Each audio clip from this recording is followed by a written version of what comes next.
Group D previous year science paper solved part 3. Welcome to science point 2.0। चलते हैं question number 1 में। निम्न में से कौन सा एक सरल अस्थायी ऊतक नहीं है? Which is of the following is not a simple permanent tissue? Option A xylem, option B collenchyma, option C sclerenchyma, option D parenchyma. Xylem, collenchyma, sclerenchyma, parenchyma. देखिए, ऊतक दो तरह का होता है। एक होता है सरल अस्थायी ऊतक, एक होता है जटिल अस्थायी ऊतक। ये देखिए, तो सरल अस्थायी ऊतक तीन तरह का होता है: कॉलेनकाइमा, स्क्लेरेनकाइमा और पैरेनकाइमा। सरल अस्थायी ऊतक तीन तरह का: कॉलेनकाइमा, स्क्लेरेनकाइमा और पैरेनकाइमा। जटिल अस्थायी ऊतक कॉम्प्लेक्स परमानेंट टिश्यू दो तरह का, एक जाइलम और एक फ्लोएम। तो कॉलेनकाइमा क्या करता है? पौधे में लचीलापन लाता है, फ्लेक्सिबिलिटी इन प्लांट। स्क्लेरेनकाइमा का काम क्या होता है? पौधे में कठोरता लाना। और पैरेनकाइमा का काम क्या होता है? फूड को स्टोर करके रखना। फ्लोएम का काम क्या होता है? ट्रांसपोर्ट करता है फूड को लीव से दूसरा पार्ट ऑफ प्लांट में। फ्लोएम का काम होता है फूड को ट्रांसपोर्ट करना, और जाइलम का काम होता है जल को ट्रांसपोर्ट करना। है कि नहीं? तो यहाँ पे simple permanent tissue collenchyma, parenchyma और स्क्लेरेनकाइमा। देखिए यहाँ पे क्वेश्चन कौन सा नहीं है, तो जाइलम नहीं होगा। जाइलम ये क्या हो जाएगा? कॉम्प्लेक्स परमानेंट टिश्यू है। जाइलम क्या है? Complex permanent tissue. जटिल अस्थायी ऊतक है, इसलिए ऑप्शन ए इसका सही उत्तर होगा। चलते हैं नेक्स्ट क्वेश्चन में।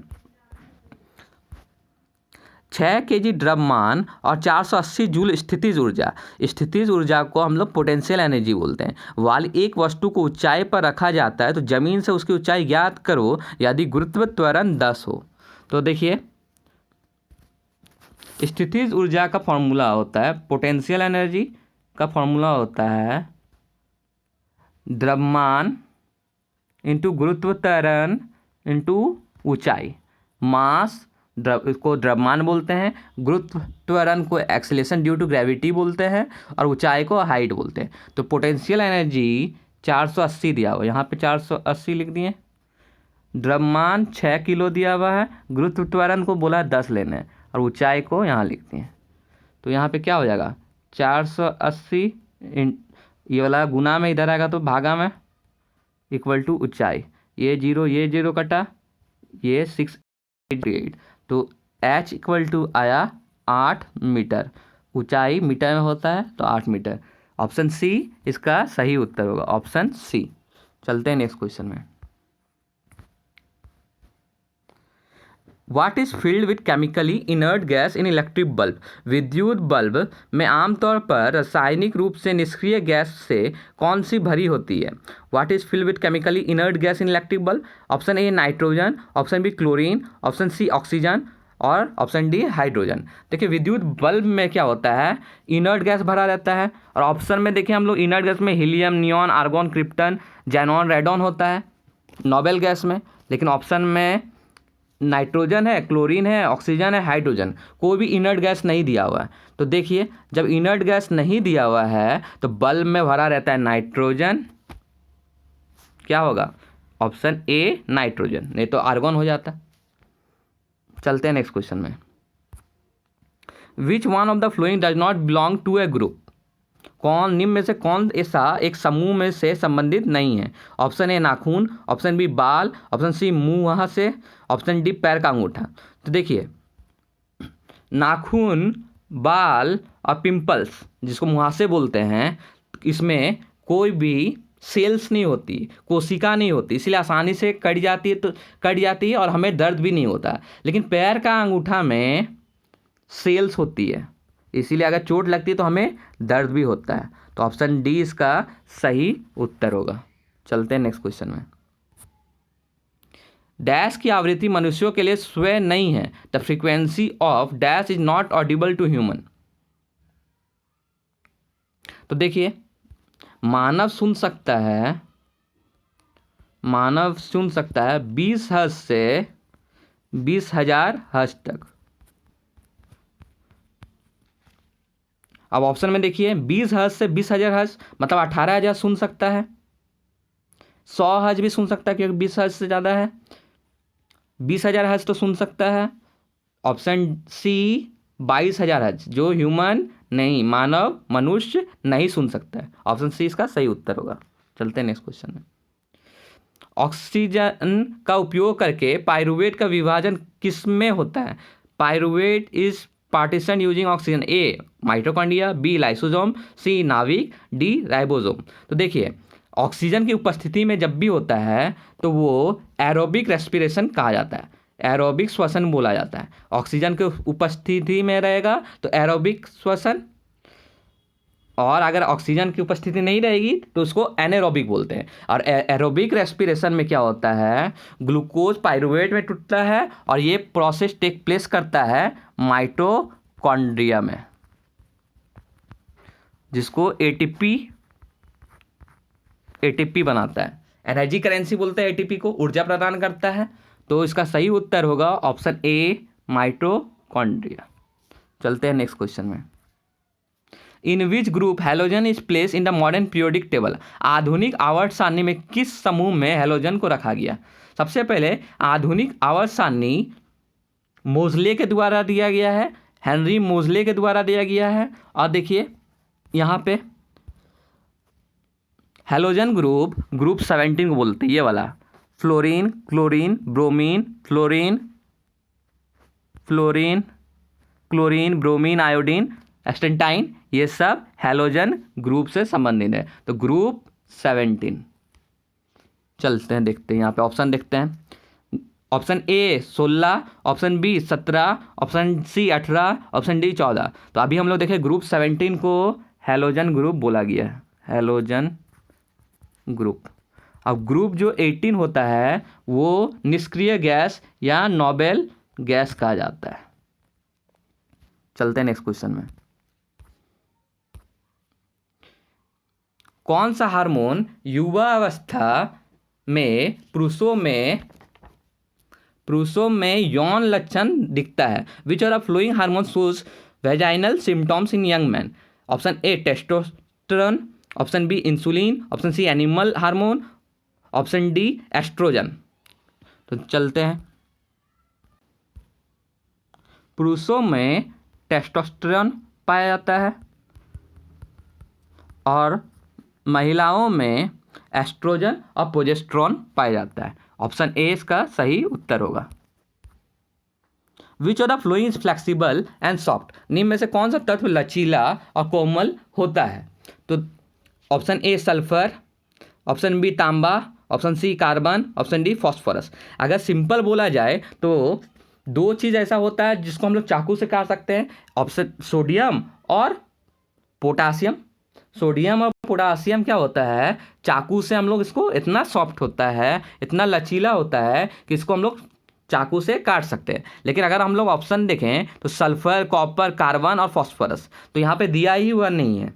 तो हमें यहाँ पे एक रूल होता है जिसको आध्यात्म वर्धने बोलते हैं, मेलिएबिलिटी चेक करना होता है। जो ठोस, जो क्या होता है यहाँ पे देखिए, ये तो देखिए, ये जो लाइन दिख रहा है आपको, ये वाला लाइन दिख रहा है, ये इसको मेटालॉइड बोलते हैं। इधर वाला को धातु बोलते हैं मेटल, और इधर वाला को नॉन मेटल बोलते हैं। तो ऑप्शन देखिए क्या क्या है।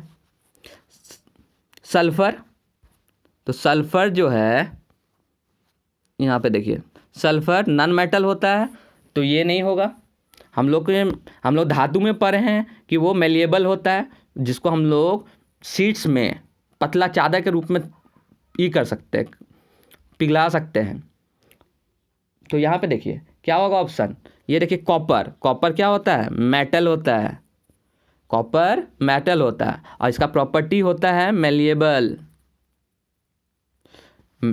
मेटल का प्रॉपर्टी क्या होता है, मेलिएबल, डक्टाइल। तो बाकी यहाँ पे ऑप्शन सल्फर हो गया, कार्बन हो गया, कार्बन नॉन मेटल है, सल्फर नॉन मेटल है, फॉस्फोरस नॉन मेटल है, तो बचा क्या ऑप्शन कॉपर। तो कॉपर मेटल है तो इसका सही उत्तर होगा कॉपर। ऑप्शन बी इसका सही उत्तर होगा।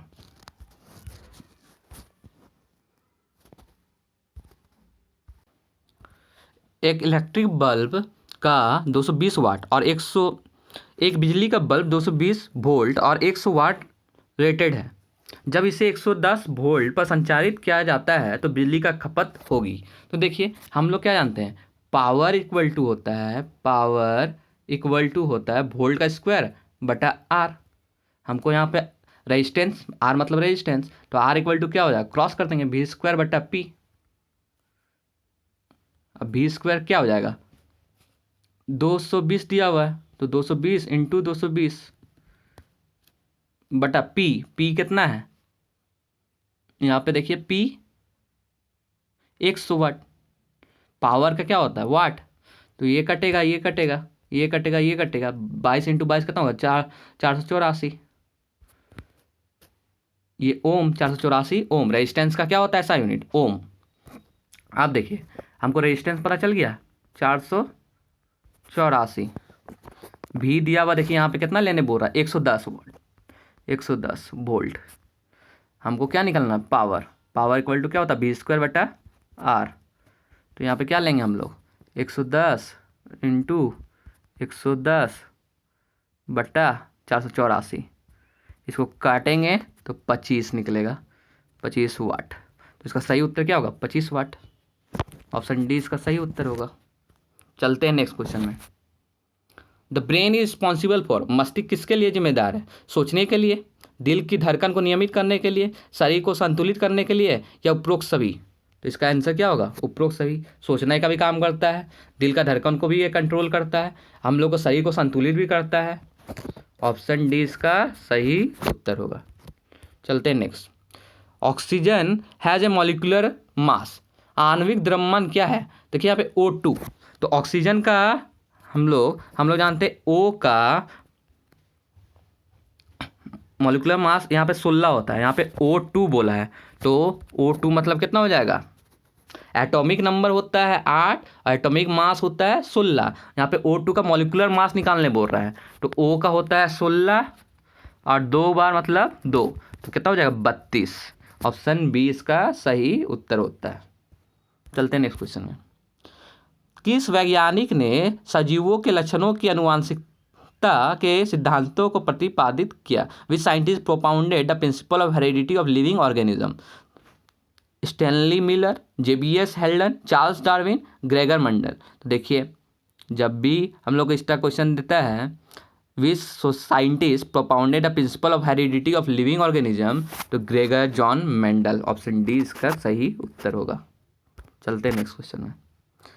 विच is prevented by coating the conductor wire with PVC, चालक की पीवीसी द्वारा कोटिंग करके किसको रोका जाता है, ड्रिपिंग और लीकेज, रिसाव को, ओवरलोडिंग को, शॉर्ट सर्किट को, या फ्यूसिंग को। तो हम लोग जानते हैं कि हम लोग देखें जब भी हम लोग तार मार खरीदते हैं तो उसमें लिखा रहता है पीवीसी, उसको कोट किया रहता है। वो किस लिए होता है पीवीसी का तार, क्योंकि वो शॉर्ट सर्किट नहीं होने देता है, शॉर्ट सर्किट। ऑप्शन सी इसका सही उत्तर होगा।